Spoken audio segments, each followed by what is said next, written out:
नमस्कार दोस्तों, ब्लडी सत्य के एक और हैरान कर देने वाले बहुत ही अनोखे एपिसोड में आज आप लोगों का फिर से बहुत बहुत स्वागत है।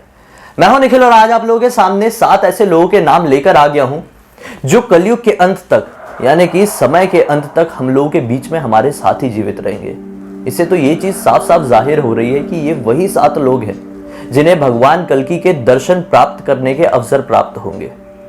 दोस्तों, ये सप्त चिरंजीवी ऐसे लोग हैं जो कि किसी कारणवश, या तो किसी वरदान की वजह से, या तो किसी श्राप की वजह से, या तो सिर्फ भगवान कल्कि के दर्शन प्राप्त करने की तीव्र इच्छा की वजह से हम लोगों के बीच में आज भी हमारे साथ ही जीवित है, लेकिन किसी कारणवश हम लोग उन्हें देख नहीं पाते हैं। तो आज के इस वीडियो में मैं आप लोगों को यह भी बताऊंगा कि वो ऐसे कौन से कारण हैं जिनकी वजह से हम उन्हें देख नहीं सकते, उनसे बातें नहीं कर सकते हैं, और ऐसे हम कौन से कर्म कर सकते हैं जिन कर्मों की वजह से हम इन सप्त चिरंजीवियों में से किसी के भी दर्शन प्राप्त कर सकते हैं।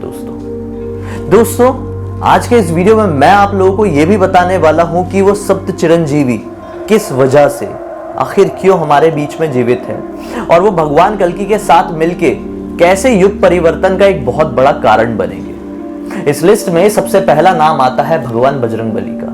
दोस्तों, हम में से सभी लोगों को यह पता है कि भगवान बजरंगबली का जिक्र कई बार महाभारत काल में भी मिला है। बहुत सारे लोग हमारे युग यानी कि कलयुग में भी ऐसे आए हैं जिन्होंने ये जिक्र किए हैं कि उन्होंने समय समय पर बजरंगबली को देखा है। जैसे कि एक कबीला है, कबीले के बारे में मैं बता चुका हूं, मतंग कबीला। वहां के लोग जिक्र करते हैं कि बजरंगबली हर 40 से 41 साल में उनके पास आते हैं और उन्हें सारा ज्ञान देते हैं। ये पूरी वीडियो में डेडिकेटेड वीडियो बना चुका हूं जिसकी लिंक इस वीडियो के डिस्क्रिप्शन बॉक्स में डाल रहा हूं।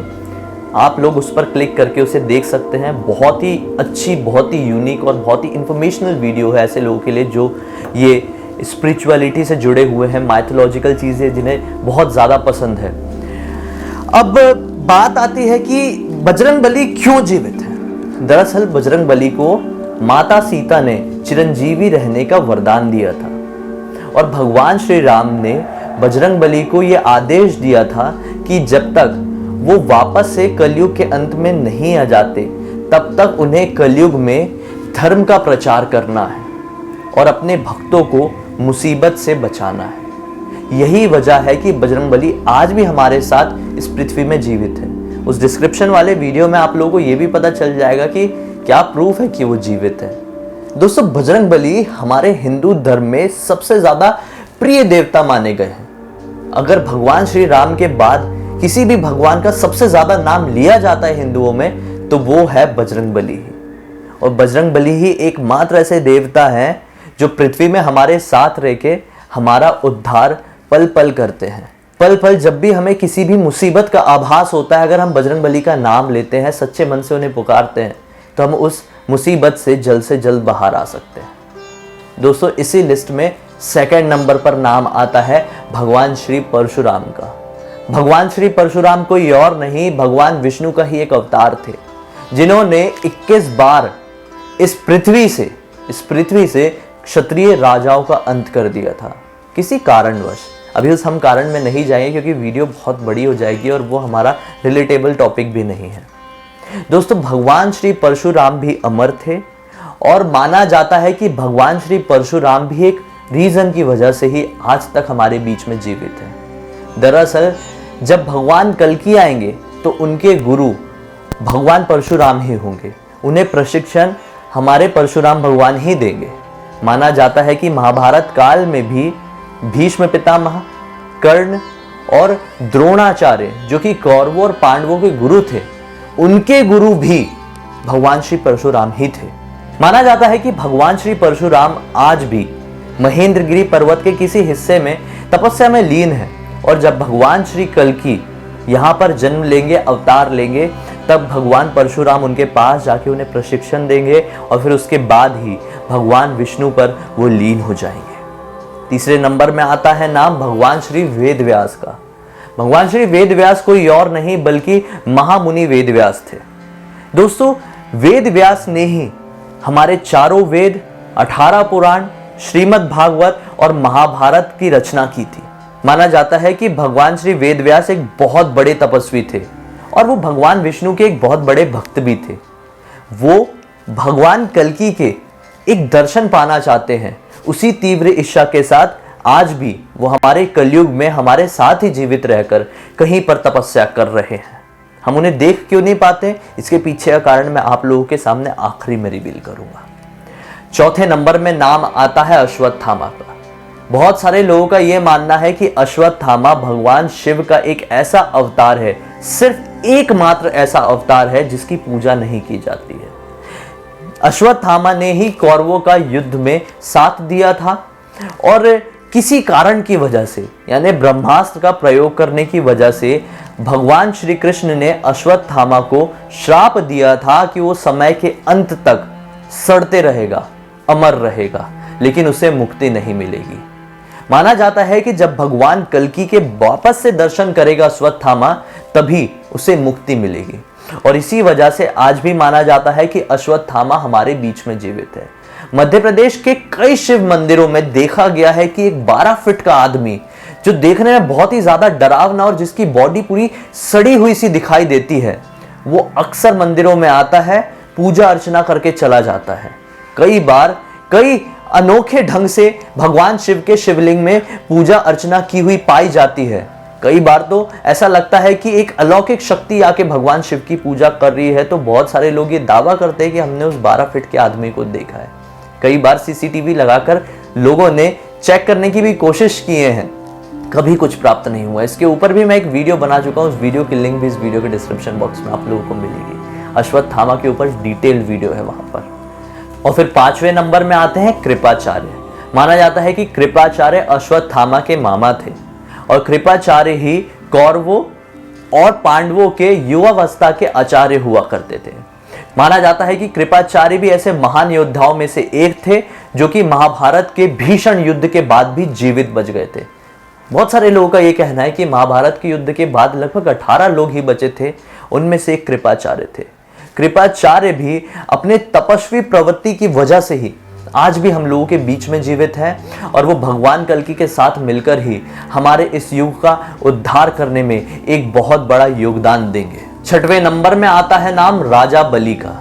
राजा बलि कोई और नहीं बल्कि दैत्य कुल यानी कि हिरण्यकश्यप के कुल का ही था। अब चाहे कुछ भी कह लो, राजा बलि भले ही एक बहुत बड़ा दानवीर था, लेकिन था तो एक दैत्य वंश का ही ना। राजा बलि के हाथों पूरे तीनों लोक हो गए थे, उसी के हाथ में पूरी पृथ्वी लग गई थी, यानी कि वो पूरी दुनिया का एकमात्र राजा हो गया था। अब एक दैत्य के हाथ में पूरी पृथ्वी, पूरा ब्रह्मांड लग जाना, पूरे तीनों लोक लग जाना तो बहुत ही गलत होता। इसी वजह से भगवान विष्णु ने भगवान वामन का अवतार लिया और उनके पास पहुंचे, बोले कि 3 कदम मुझे पृथ्वी दान दे दो। तो राजा बलि तो ठहरे दानवीर, उन्होंने हंसते हंसते कहा नाप लो। भगवान विष्णु यानी कि भगवान वामन ने 3 ही कदम में तीनों लोग पूरा ब्रह्मांड नाप लिया। इसी वजह से राजा बलि को पूरा ब्रह्मांड भगवान विष्णु को वापस करना पड़ा। भगवान विष्णु उनके इस तरीके से, उनके इस रवैये से बहुत ज्यादा खुश हुए और इसी वजह से उन्हें चिरंजीवी होने का आशीर्वाद दिए। माना जाता है कि राजा बलि आज भी हमारे पृथ्वी के नीचे के जो लोक हैं वहां पर जीवित हैं। पृथ्वी के डायरेक्ट नीचे पाताल लोक नहीं बल्कि बहुत सारे लोक हैं। वितल है, सुतल है, अतल है, जिसमें से एक है जिसका नाम है सुतल। वहीं पर राजा बलि आज भी जीवित हैं और आज भी राज कर रहे हैं। माना जाता है कि भगवान कल्कि के आते तक राजा बलि जीवित ही रहेंगे। और फिर 7वें नंबर में नाम आता है राजा विभीषण का। राजा विभीषण कोई और नहीं बल्कि रावण के ही भाई, जिसके बारे में हम सभी लोगों को पता हुए थे। दरअसल जब भगवान राम का रावण के साथ युद्ध हो रहा था, तब विभीषण ने अपने भाई का साथ छोड़कर धर्म का साथ निभाया था और भगवान राम के इस युद्ध में एक बहुत बड़ा योगदान दिया था। युद्ध जीतने के बाद भगवान राम ने खुश होकर विभीषण को चिरंजीवी रहने का वरदान दिए थे। इसी वजह से आज भी वो जीवित है और आज भी भगवान कल्कि यानी भगवान विष्णु के 10वें अवतार के तीव्र इच्छा के साथ उनका इंतजार कर रहे हैं। मुझे उम्मीद है दोस्तों आज के इस वीडियो में आप लोगों को क्लियर हो गया है कि इस दुनिया में सिर्फ और सिर्फ वो 7 लोग ही जीवित हैं और जीवित रहेंगे जो भगवान कल्कि के दर्शन कर पाएंगे। हम इनके दर्शन क्यों नहीं कर पाते? हम क्यों किसी देवता को देख नहीं पाते? इसके पीछे का यही कारण है कि आज के समय में कोई भी इंसान इतना ज़्यादा साफ नहीं है, इतना ज़्यादा पुण्य नहीं किया हुआ है। दरअसल किसी भी ईश्वर या देवता के दर्शन करने के लिए हमारे अंदर वो क्षमता नहीं है।